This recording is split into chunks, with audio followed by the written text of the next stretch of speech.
warahmatullahi wabarakatuh. Perkenalkan, nama saya Rahmatia Harmain, mahasiswa dari Program Studi Pendidikan Guru Sekolah Dasar, Fakultas Ilmu Pendidikan Universitas Negeri Gorontalo. Di sini saya akan menjelaskan tentang materi seputar pembelajaran kelas rangkap.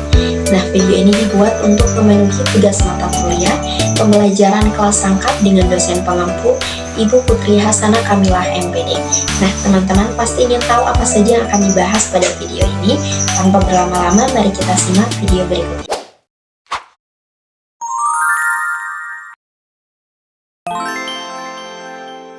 Nah, jadi materi yang akan kita bahas terlebih dahulu yaitu mengenai model-model pengelolaan pembelajaran kelas rangkap. Jadi pengelolaan PKR itu adalah upaya dalam mencapai tujuan yang setinggi-tingginya dengan memanfaatkan segala sumber daya, mulai dari manusia, alam, sosial, dan budaya yang tersedia. Nah, proses pembelajaran yang baik ditandai oleh 3 hal yang kemudian dikenal sebagai pengelolaan PKR, di mana model pengelolaan PKR ini memiliki kekuatan dan kelemahannya masing-masing. Tetapi dalam hal praktik, semua kembali pada tujuan belajar, kemampuan, dan sarana belajar yang tersedia. Nah, model pembelajaran kelas rangkap atau yang kita sebut dengan PKR adalah model pembelajaran yang digunakan ketika satu guru mengajar 2 atau lebih tingkatan kelas yang berbeda dalam satu ruang kelas yang sama. Model ini sering diterapkan di sekolah dengan keterbatasan guru atau ruang kelas terutama di daerah yang terpencil. Nah, 3 model pembelajaran kelas rangkap dan pengelolaannya itu ada 3, yaitu model PKR 221, model PKR 222, dan model PKR 333. Nah, jadi model PKR yang pertama itu yaitu ada model 221, di mana satu guru mengajar 2 tingkatan kelas sekaligus. Contohnya kelas 1 dan kelas 2 diajarkan bersama dalam satu ruang kelas. Kemudian model PKR yang kedua ada model 222, di mana guru menghadapi 2 kelas, misalnya kelas 5 dan kelas 6 untuk mengajar mata pelajaran matematika di kelas 5 dan IPA di kelas 6, di mana topik yang diajarkan tidak memiliki keterkaitan. Proses pembelajaran yang berlangsung dalam 2 ruangan yang berdekatan yang berhubungan dengan pintu. Kemudian model yang terakhir yaitu model PKR 333, di mana pada model pembelajaran kelas rangkap 333, guru menghadapi 3 kelas untuk mengajarkan 3 mata pelajaran. Misalnya untuk kelas 4 dengan mata pelajaran matematika, kelas 5 dengan mata pelajaran IPS, dan kelas 6 dengan mata pelajaran IPA dalam 3 ruangan yang berbeda. Baik, itulah penjelasan mengenai materi model-model pembelajaran kelas rangkap.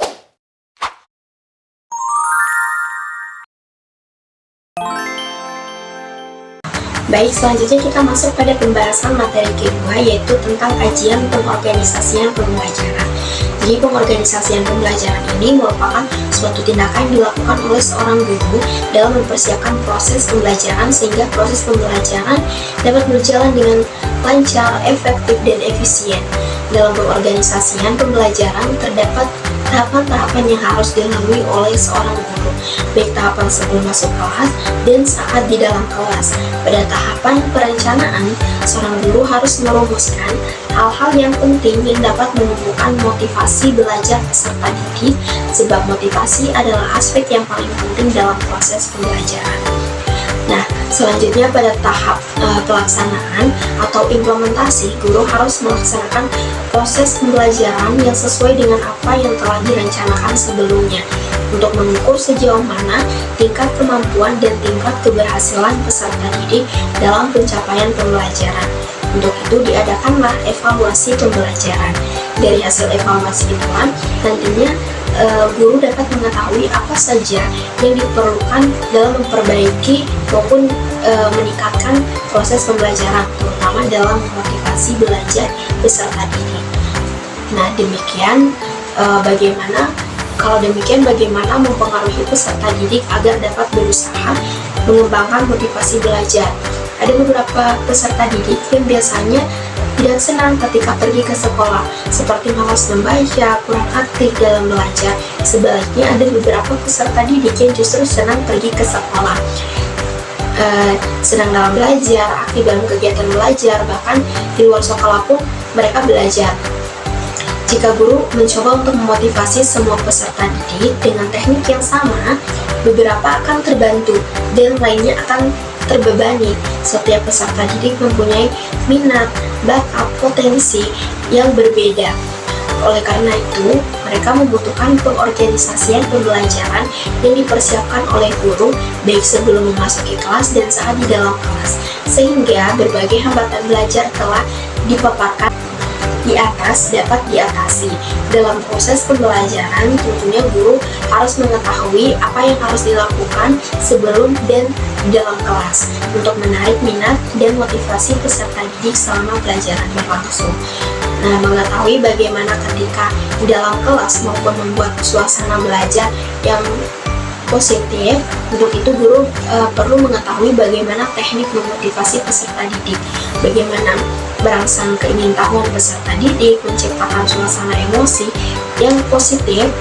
Hal ini sesuai dengan apa yang dikemukakan oleh Sri SD Wuryani Juwandono, bahwa salah satu cara yang kelihatan logis untuk memotivasi belajar peserta didik dengan menggunakan teknik mengajar bervariasi selama pelajaran berlangsung adalah menghubungkan pengalaman belajar dengan minat peserta didik. Ini tentu tidak selalu mudah karena ada kalanya peserta didik harus menguasai mata pelajaran dasar, sedangkan peserta didik lain tidak berminat terhadap mata pelajaran tersebut. Minat peserta didik dapat merupakan bagian dari metode dan teknik mengajar.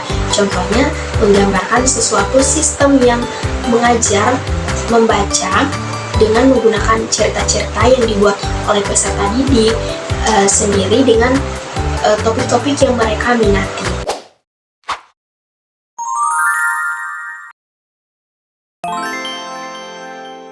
Baik, selanjutnya kita masuk pada pembahasan ketiga, yaitu mengenai lingkungan sebagai sumber belajar. Dunia pendidikan tidak dapat lepas dari lingkungan. Pentingnya lingkungan dalam proses pembelajaran merupakan bukti bahwa terjadi interaksi timbal balik antara manusia dengan lingkungan. Pembelajaran yang menjadikan lingkungan sebagai objek belajar dapat memberikan pengalaman langsung kepada siswa untuk menanamkan suatu konsep pengetahuan. Pembelajaran berbasis lingkungan dijadikan sebagai objek pembelajaran. Jadi subjek belajar itu tidak hanya berkutat pada buku referensi saja, melainkan melibatkan lingkungan yang ada di sekeliling siswa sebagai wahana siswa dalam mempelajari materi. Lingkungan yang dimaksud di sini adalah lingkungan biotik dan abiotik. Manusia dapat menjaga lingkungan dengan memelihara dan memanfaatkannya untuk kelangsungan hidupnya. Oleh karena itu, perlu penanaman cinta lingkungan di kalangan anak bangsa melalui dunia pendidikan. Tetapi sebelum menetapkan lingkungan sebagai sumber belajar siswa, guru sebaiknya menelaah materi yang disesuaikan dengan kurikulum yang sudah ada, agar tujuannya jelas dan tidak melenceng dari kegiatan pembelajaran yang diharapkan. Pembelajaran yang terarah akan mengefektifkan waktu yang digunakan siswa dalam belajar, sehingga tidak ada kesempatan siswa untuk bermain-main. Dengan pemanfaatan lingkungan sekolah sebagai objek belajar, memberikan siswa keleluasaan untuk mengekspresikan ide tentang bagian-bagian tumbuhan. Siswa diberi kesempatan untuk membuat peta konsep, menggambarkan, dan menjelaskan fungsi dari bagian tumbuhan tersebut. Jadi kesimpulan yang didapat dari belajar dengan memanfaatkan lingkungan sebagai sumber belajar adalah, yang pertama, lingkungan adalah sumber belajar real atau nyata. Kesimpulan yang didapat dari belajar dengan memanfaatkan lingkungan sebagai sumber belajar adalah, yang pertama, lingkungan adalah sumber belajar real. Kedua, pembelajaran lebih menarik. Ketiga, pembelajaran bermakna. Keempat, mengaktifkan siswa dalam belajar. Out the door and your pockets can't find it no more. It's just you and me, and there's nothing I can do. I'm stuck with you, stuck with you, stuck with you.